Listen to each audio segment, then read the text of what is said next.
Bonjour à tous et bienvenue dans cette édition consacrée à l'actualité bretonne. Dans les titres, ce vendredi, l'ouverture de la 17e édition du Salon de l'agriculture des Côtes-d'Armor en plein débat sur le bien-être animal. Cette semaine, un élevage de poules pondeuses a été montré du doigt par l'association L214.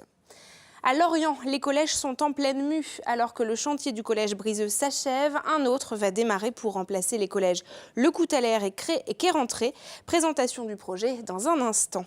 Et puis rencontre avec Yannick Yapo. Cet étudiant en droit est l'un des 2 élèves à avoir été sélectionné pour un prestigieux concours d'éloquence à Paris. Benjamin Bréon sera aussi avec nous dans cette édition. Bonjour Benjamin. Bonjour Julie. Et aujourd'hui, vous célébrez un anniversaire. Oui, pas le mien, mais celui d'un événement qui a changé la Bretagne pour toujours, il y a 50 ans. Eh bien, vous nous en parlez dans un instant, Benjamin. Voilà pour les principaux titres de cette édition. Tout de suite, votre JT breton du vendredi 25 mai 2018. La 17e édition du Salon de l'agriculture dans les Côtes-d'Armor est lancée. 25 000 personnes sont attendues pendant ces 3 jours d'animation et de concours bovins. Cette semaine, l'association pour le bien-être animal L214 a dénoncé dans une vidéo les pratiques d'un élevage de poules pondeuses dans les Côtes-d'Armor. Les éleveurs bretons souhaitent donc profiter de ce moment pour dialoguer avec le public. On écoute Jean-Claude Chassebeuf, le président du salon, à ce propos. Il a répondu à Mathilde Kemener. C'est un salon très important dans le sens où le grand public vient rencontrer le monde agricole. Et ça, c'est important aujourd'hui que les gens peuvent se parler en direct. C'est de contrer un petit peu les associations là, qui sont contre nous, qui sont contre la viande et tout ça. Or, la viande aujourd'hui, ça fait partie d'un repas à partir du moment où c'est bien équilibré. Mais on a beaucoup d'éleveurs qui sont présents ici, justement, qui viennent spécialement pour parler de tout ça, quoi, du métier et des produits. À Lorient, les collèges évoluent. Le collège Briseux en centre-ville achève sa transformation. Il doit ouvrir au printemps 2019. Et au début de l'année prochaine, c'est le chantier d'un nouvel établissement qui va démarrer sur le site de Tréfavennes. Les premières esquisses ont été présentées ce vendredi. Ce nouveau site va remplacer les collèges Le Coutalaire et Quai-Rentré. L'ouverture est prévue pour septembre 2020. Ce projet suscite l'opposition de parents et d'enseignants. Christine Penouette, la vice-présidente au conseil départemental du Morbihan, a tenté de les rassurer. Elle s'est exprimée devant le micro de Fanny Coconnier. Je pense qu'après la peur du changement, les parents ont aussi des choses à dire, souhaiteront contribuer probablement à l'élaboration d'un projet d'établissement, un projet qui va mettre en dynamique le projet pédagogique, le projet des familles, des enfants. Et je pense que chacun va prendre son rôle. Le projet a déjà évolué. Une salle de sport qui va être une salle de danse. En fait, bon voilà, l'aménagement va pouvoir s'organiser et puis tenir compte du projet pédagogique. Tout n'est pas figé, au contraire, ça va sûrement encore évoluer. L'objectif, c'est de faire vivre ce projet pour que tous les acteurs s'y retrouvent pleinement et soient dans un facteur de réussite. Et malgré le discours rassurant des élus, une nouvelle manifestation s'est déroulée ce vendredi après-midi devant le collège de Quai-Rentré à Lorient. C'est le moment de retrouver votre chronique La Bretagne en 5 infos. Aujourd'hui, parmi les images, l'alerte générale autour du centre d'instruction navale à Brest ce vendredi. Benjamin Bréon. Un important dispositif policier a été déployé ce vendredi matin vers 10h30 aux abords du centre d'instruction navale à Brest, après le signalement à proximité d'un homme porteur d'une arme à feu. Le dispositif a pu être en partie levé peu après midi. Aucune intrusion dans l'enceinte militaire n'a été décelée. Un hangar agricole de 3000 m² de la société Cermix a été détruit par un incendie dans la nuit de jeudi à vendredi à Loudéac. Plus de 50 pompiers ont été mobilisés pour venir à bout des flammes, mais le bâtiment, qui abritait de la nourriture pour animaux, a été entièrement détruit. 40 personnes sont au chômage technique. Le député La République En Marche de Rennes, Moustapha Labid, est visé par une enquête préliminaire pour abus de confiance, a-t-on appris ce vendredi. Au centre des soupçons, des mouvements financiers entre ses comptes bancaires et celui de l'association Intermed, dont il était le président, entre 2015 et 2017. Le député dément tout mouvement frauduleux et évoque un complot local. Les responsables bretons de La République En Marche n'ont pas souhaité faire de commentaires. Les nouveaux bâtiments de Nokia à Lannion ont été inaugurés ce jeudi. 9000 m² qui ont nécessité un investissement de 30 millions d'euros. La direction de l'entreprise y voit le signe de sa volonté de développer son activité sur le territoire. Le site Nokia de Lannion emploie quelques 800 personnes. Une centaine de recrutements en recherche et développement y sont en cours selon l'entreprise, parallèlement à un plan social qui prévoit 82 suppressions de postes. Enfin, un spectaculaire accident à Séné ce jeudi après-midi où une grue s'est effondrée sur un bâtiment en construction. Il semblerait qu'elle ait été déséquilibrée par une charge trop importante de béton liquide qu'elle essayait de soulever. L'accident n'a pas fait de blessés. Brest-Morlaix, aujourd'hui, c'est 45 minutes en voiture, mais il y a un demi-siècle, le trajet était beaucoup plus long. La Nationale 12 fête cette année ses 50 ans et Benjamin Bréon nous en parle dans le duplex. Alors Benjamin, ça y est, la Nationale 12 a cette année 50 ans. Oui, alors en fait, pas tout à fait. Il y a 50 ans exactement, c'était l'acceptation par le Premier ministre de l'époque, Georges Pompidou, du plan routier breton, qui contenait donc le passage à 4 voies de la N12 entre Rennes et Brest. C'était le 31 mai 68 exactement, et ça c'était le début d'une vraie révolution. Le premier tronçon entre Rennes et Passé est livré en 1972. Les travaux ralentissent un peu pour cause de financement insuffisant, mais ne s'arrêtent jamais.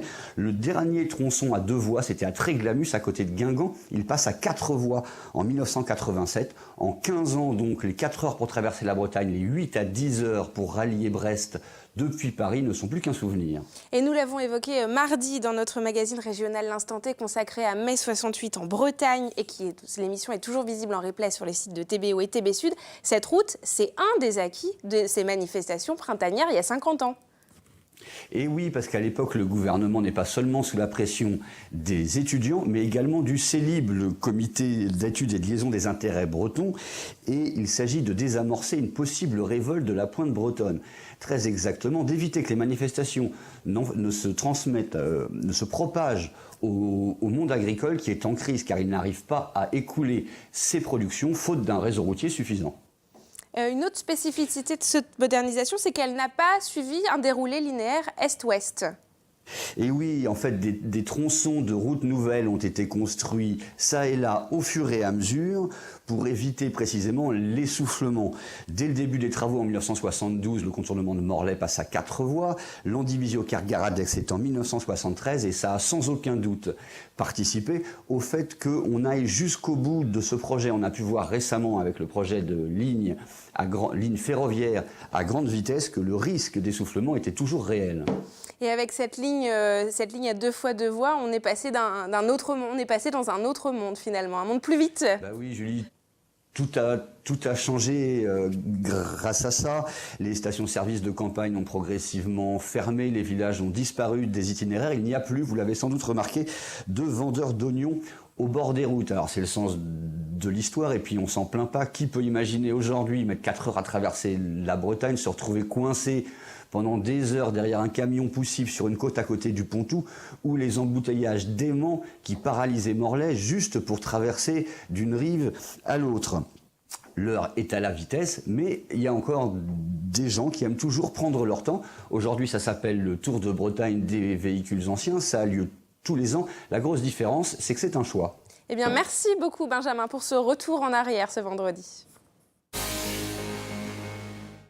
Un portrait à présent, Yannick Yapo est l'un des 2 finalistes du concours national d'éloquence Lysias, un prestigieux concours de plaidoirie qui va se dérouler à Paris le 30 mai.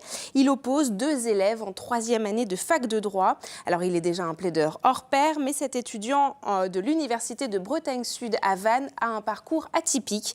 Après le bac qu'il obtient à 16 ans au Côte d'Ivoire, il vient poursuivre ses études en Bretagne. Fanny Coconnier l'a rencontré à quelques jours de ce concours.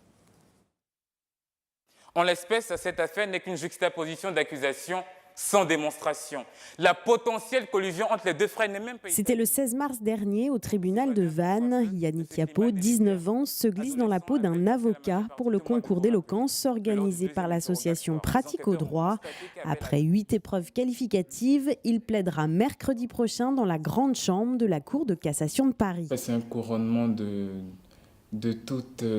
plusieurs mois de travail, de réflexion. J'ai appris énormément de trucs que je n'aurais pas appris en dehors de ce concours-là. Sa seule expérience de parole en public, c'était celle de la messe. Mais entouré de ses amis comme Charlotte et Kevin, il a travaillé le vocabulaire, la gestuelle, les citations, la voix.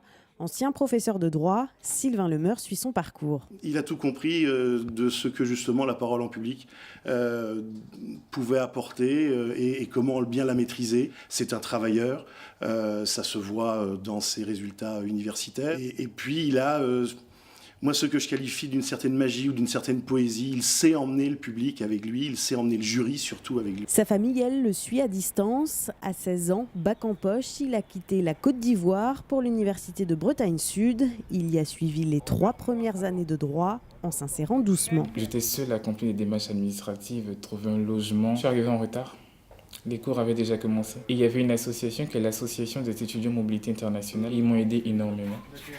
Du coup, en retour, en reconnaissance, je me suis dit, bon, je vais m'engager pour aider aussi les autres qui arrivent chaque année. Yannick a terminé ses partiels il y a une semaine. Il lui reste 4 jours pour préparer sa finale de mercredi. L'an prochain, il espère poursuivre ses études à Paris-Dauphine et il songe désormais à devenir avocat. Et nous restons dans le domaine de l'excellence avec ce cours prestigieux pour les apprentis en pâtisserie de Brest et de Quimper. Ce mercredi, le professeur n'était autre que Arnaud Larère, meilleur ouvrier de France et formé à Brest.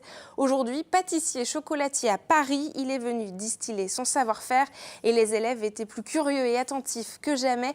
Aline Deprez était sur place. Chez moi, même ceux qui ne veulent pas écrire, ils écrivent. Et si vous dites je ne sais pas faire, je peux vous dire, le rêve, il redescend. Pensez-y.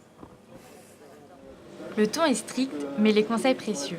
Ce mercredi, le chef Arnaud Larère est venu partager ses connaissances de meilleur ouvrier de France devant les apprentis de l'IFAC de Brest. Un retour aux sources pour ce pâtissier mondialement connu. Je trouvais ça sympa de revenir à Brest pour donner une formation aux apprentis, pour peut-être éveiller en eux une étincelle et qu'ils aient envie d'aller plus loin. Mais je voulais aussi rendre l'appareil par rapport à tout mon parcours. Pendant près de 8 heures, les 50 apprentis en CAP pâtisserie ont écouté avec gourmandise les conseils du chef. Ça nous fait un peu rêver aussi, parce que c'est vraiment c'est le top du top d'être meilleur ouvrier de France. Et voilà, je pense que pour notre formation, ça nous donne encore plus envie de trouver de nouvelles idées et de se plonger vraiment dans le travail et dans la pâtisserie tout simplement. Tout au long de la journée, Brian s'est porté volontaire pour être commis du maître. Une expérience payante. On voit différentes techniques de travail qu'on ne voit pas en entreprise. Ça me donne envie d'aller beaucoup plus loin, surtout faire les mofs. Surtout ça c'est un but. Le témoignage d'Arnaud Larère a permis de motiver les apprentis à quelques jours de leur examen de fin d'année. Et c'est la fin de cette édition. Merci à vous de nous avoir suivis. Je vous retrouve lundi à 19h pour un nouveau journal des rédactions de TBO, TB Sud et du Télégramme. D'ici là, passez une belle soirée et un bon week-end sur nos antennes.